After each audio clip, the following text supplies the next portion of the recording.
roll off, Robin. Ooh, I got a 5, you got a 3. I'm really glad because I have no idea what you'd do is related to a outro for this one. Well, you've got half an hour to think of it. Thanks. So, welcome everyone to All Out AOS Presents, and this week we are doing a special debate podcast where Robin is taking the side of Fire and Jade, I'm taking the side of Sand and Bone, and we're going to debate which is better. Better, it's probably which ones we prefer as well. Obviously, technically, the real answer is it depends on the army you are playing. Some armies prefer Fire and Jade and some armies prefer Sand and Bone. So, technically, that is the real answer, but that would make for a very short podcast. Plus, I've got a really bad feeling we actually probably really agree, but for the sake of this, we're going to try and take that aside and just weigh them up on their merits and see how that goes. But first, how has your Age of Sigmar week been? I literally haven't done anything. Well, we played a game which the recording failed and you were losing. So yeah, we don't want to talk about that. I want to talk about that one. I only just lost. Yeah, to be fair. I've completely forgotten which army you used. Iron Jaws. So we are preparing, and I suppose this will be a nice time to announce it, but it might be maybe a month away. But we're preparing for a special destruction tournament where we use all of the first wave of destruction armies. We did it with Death, and so now we're moving on to destruction. Now we have all of them. And we decided that obviously Uruk Warclans is a funny one because it's one faction, but really Iron Jaws and Crawl Boys are two different factions. Yeah. So we've decided to have a special game where they take each other on to see who advances into the main competition. We'd planned it, I got here, got out the Iron Jaws. It's literally the quickest army I have ever assembled and painted up to a degree that we can film with. And then I went, I can't find the hero for Crawl Boys because I was planning on using him for the tournament at Lichfield. Which you didn't use. No, I didn't. I'm glad I didn't. So we ended up going, neither of us have ever played with Iron Jaws. We've both played against it quite a few times. It might be nice to try and have a game, throw away one. It doesn't really matter who wins or who loses just before we kind of enter that sort of more competitive mindset with it. So I used that. You used the Ossiarch Bone Reaper's second one, the Mortison Elite. Yeah, something like that. And the first time you used it, you had a very bad experience. I did. This time, I'd say you had a much better experience. Yeah, obviously a few things went wrong. I can't tell if maybe I misplayed with them, but unfortunately, you got a tactic which meant I had to stay back early on, which meant then I had to leave. You turned off the objective I was sat on, so I had to leave my general behind, and a lot of his abilities require him. So, lots of really good abilities, but not great if everything's nowhere near your general. Which is kind of that army's issue, I suppose. Yes. I don't know what else I'd have done in that situation. I just think that army's like a coin flip, where you either have the game you're going to win, or you don't. I think it was an interesting one because we fought and we had like a few combats where, because we both got good saves, neither of us did that much to the other's army that kind of impactful that you're like, oh, I'm behind. You brought your big ones down and literally wiped our boys in one attack. Yeah. Which was not much fun. I mean, to be fair, I had a good chunk of my army left on the board at the end of it. Yeah. I just couldn't be in enough places. No. And I think my cards had been fairly kind that I kind of always looked at them and went, 2 are very doable, 1's at a push or if I, kind of sacrifice other bits. So I just focused on the 2 that I solidly could do. Because I think I scored like 5 pretty much every single time. You know what I blame? I blame the fact we were playing Sand and Bone. We were using Sand and Bone.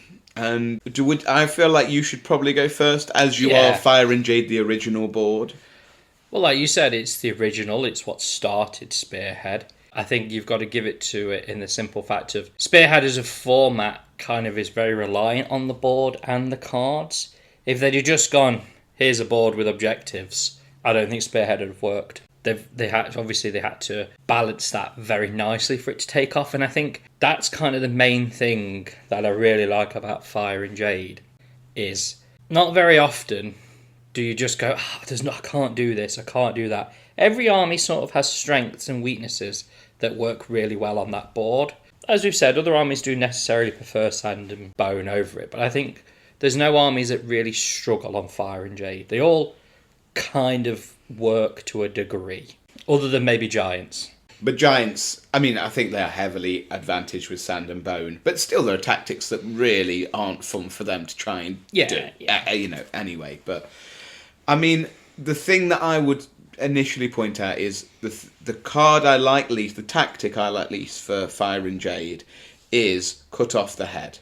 Because you could be playing against your Nastra Spearhead and you draw that first battle round, you physically can't do it for 3 battle rounds. I don't think that Sand and Bone has an equivalent that you're like, I just can't, nothing I can do, not impossible.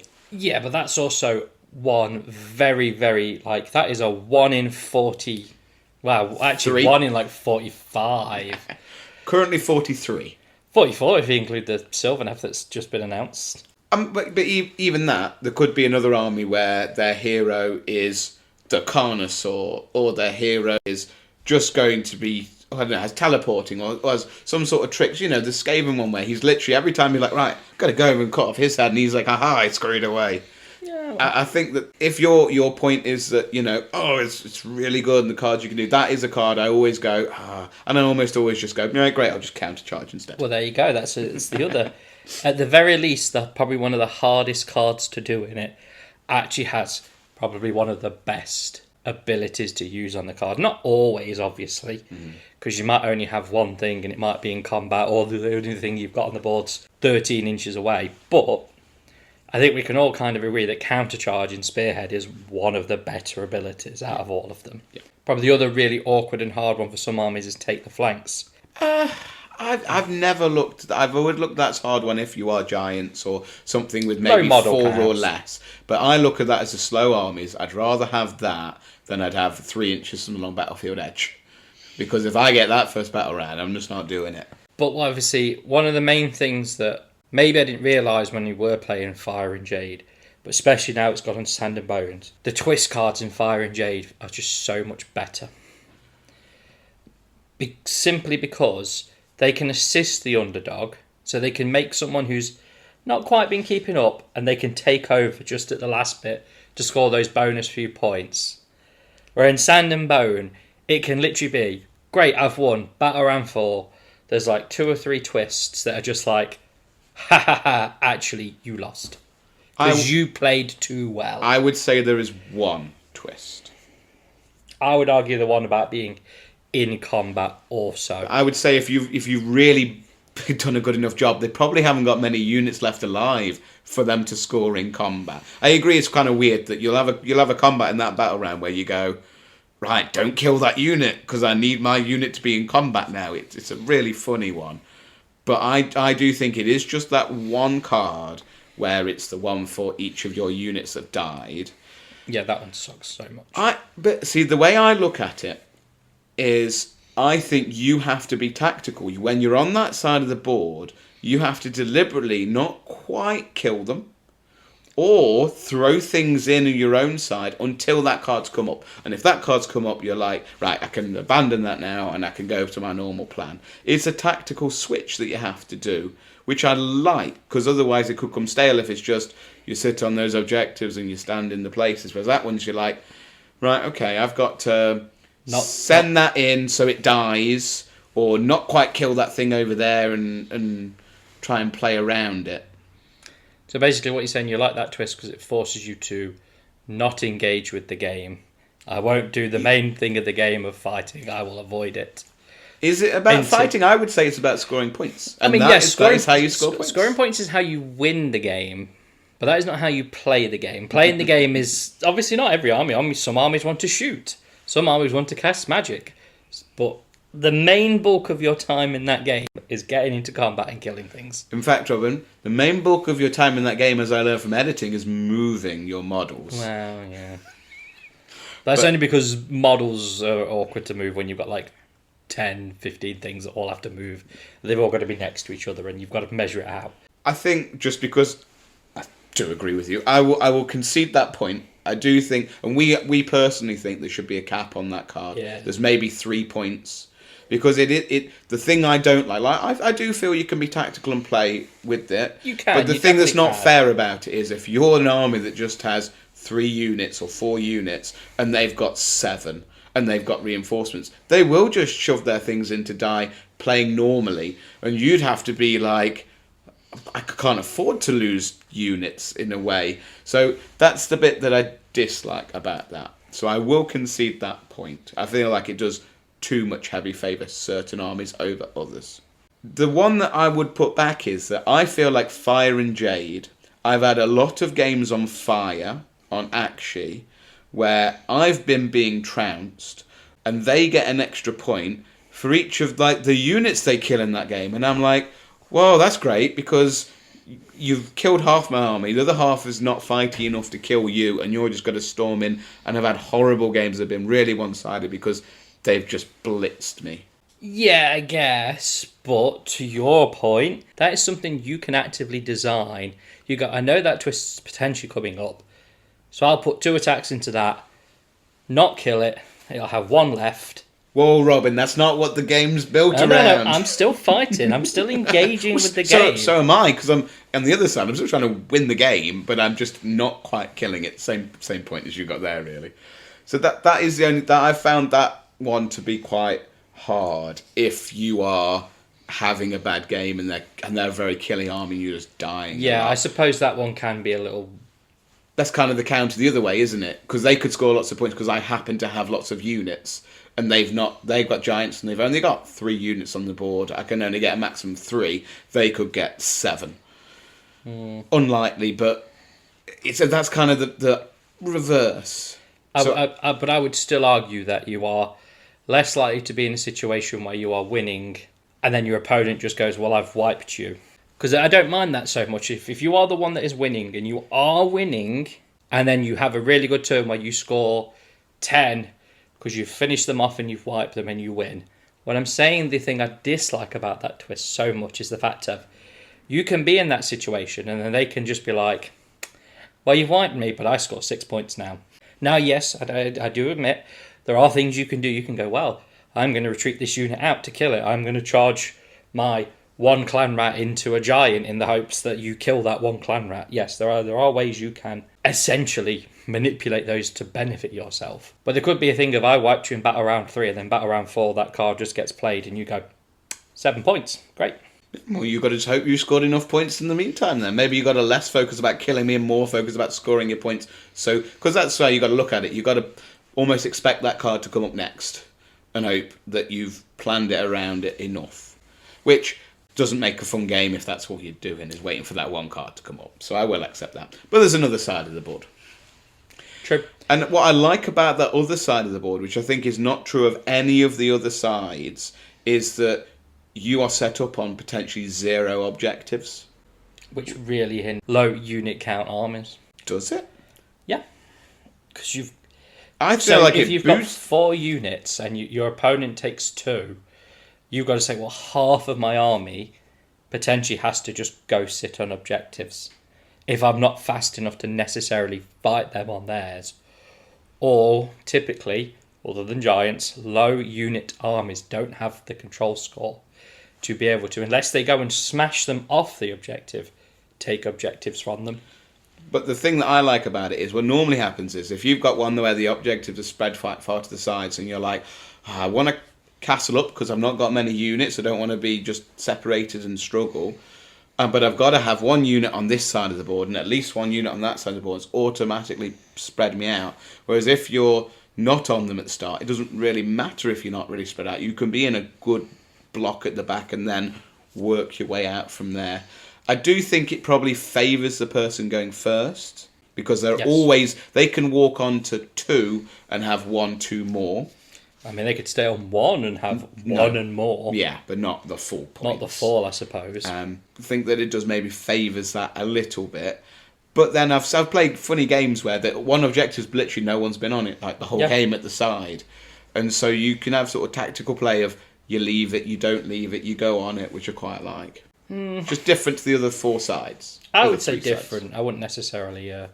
I suppose I would argue that and even on both sides, the way the objectives are spaced out don't actually add a massive amount of variety, unlike the other one, because they essentially are the same layout, just slightly turned. On Fire and Jade. Yeah, unfortunately.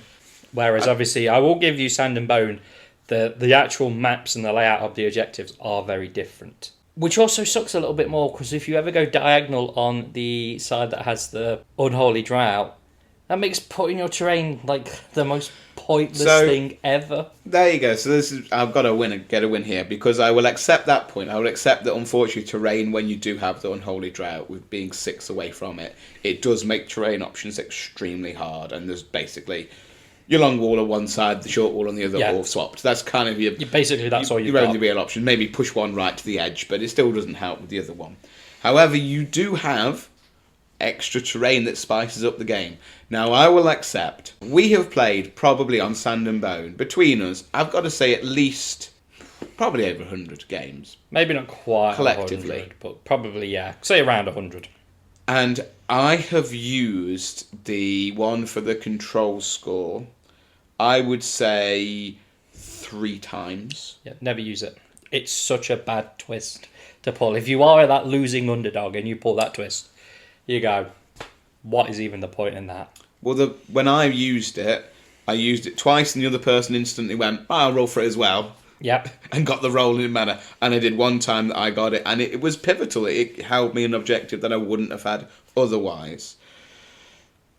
I do think, unfortunately, it just kind of it's such a funny one where you could place it and then end up kind of potentially getting burned by it.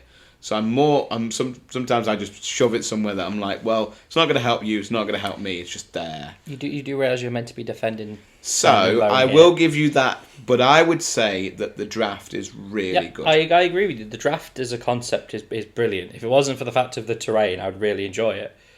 But then I think that they both just counter each other out. One's a negative and one's a...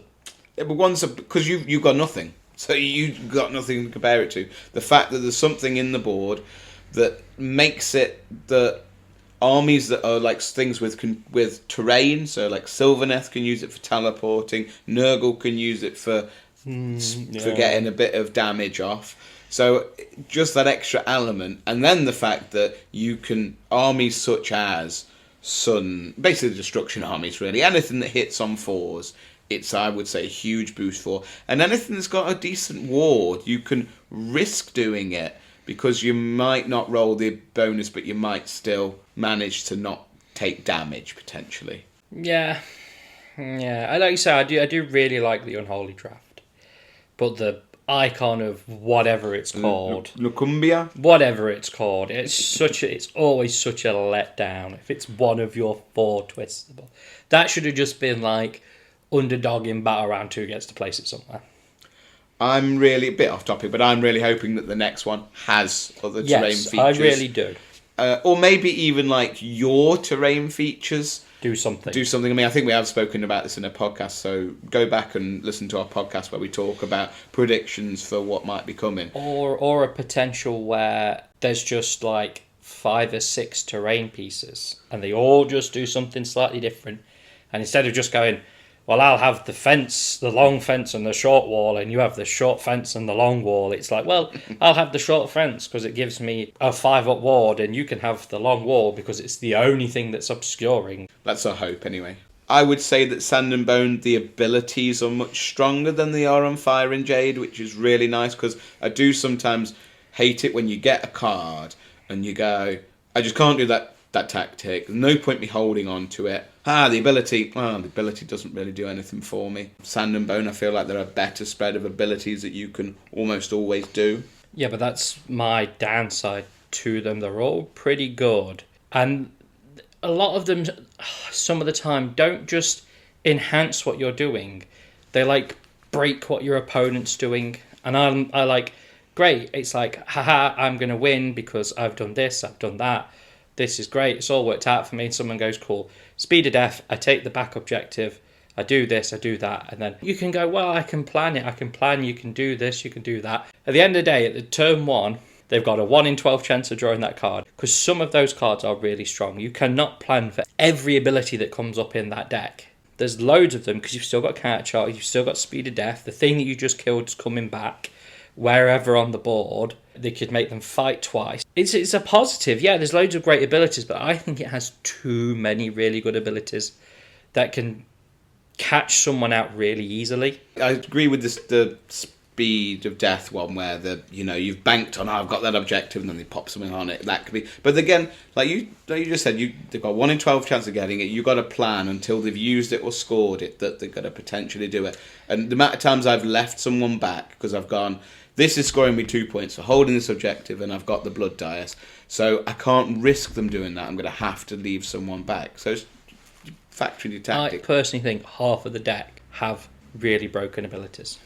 I wouldn't say that. Speed of death, final breath, fight twice, take D3 mortals, make your opponent hit on 4s and 4s, countercharge, which I will admit is on Fire and Jade, and make a terrain piece an objective. You could do it either turn, so that makes the maw a lot harder to control.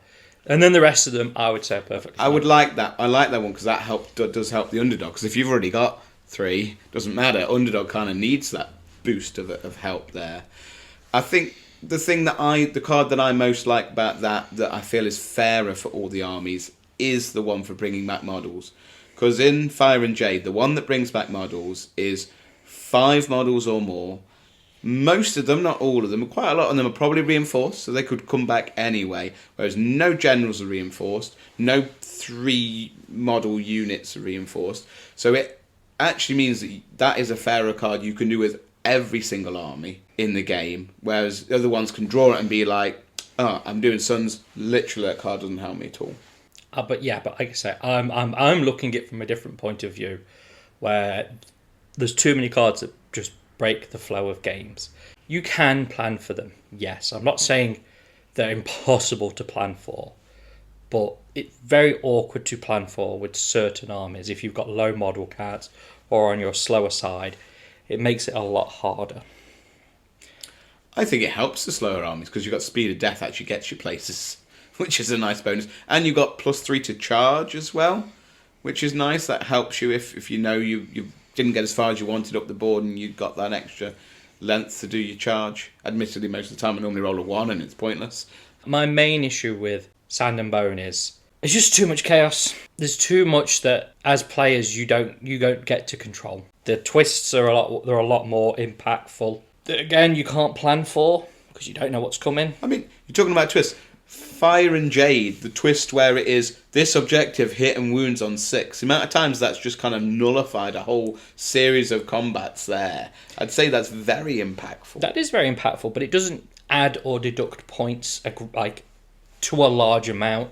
And then you can just choose not to fight on that objective. I know that isn't always an option. So your cards are cut off the head, their generals sat on the objective. You've got War of Attrition. They've got multiple units on that objective. So I do think there's more than you're thinking that do affect the game. I think there's 2 pretty egregious ones in Fire and Jade. They're taking objectives. But again, you're probably only going to get 1 or 2 points in a normal game. You're not going to take all 5 objectives in a single turn.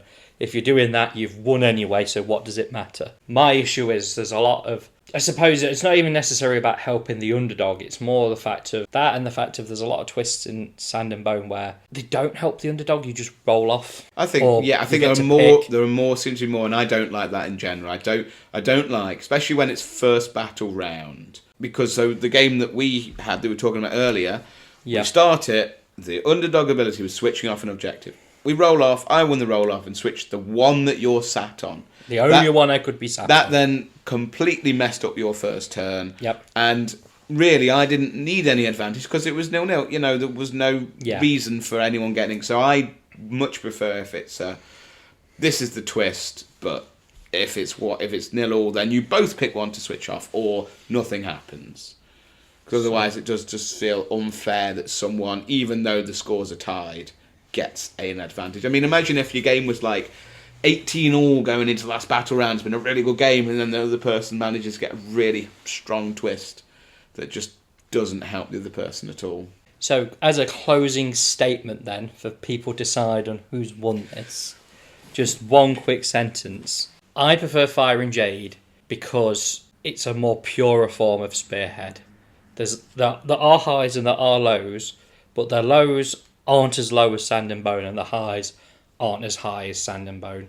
So it's more about the one thing you can control, the army you're taking in. If this was a film sequel, it's not been the original was amazing and the second one's terrible. Let's hope the third one kind of gets it back up again. I would say it is around the same because it's given a little bit of different variation without going way too far off it. They've done a good job with different abilities and they've kept the core group of ones. And same with tactics. They've kind of kept enemy territory not in combat, 3 inches of the battlefield edge. They've kind of kept those ones, and they've added in some really good ones like fighting and not being an objective. I think that's such a good, different one that makes you play a different way. And when I realised about the digging two graves, the fact it's your models as well, makes it such an interesting play for how you try and score cards like that.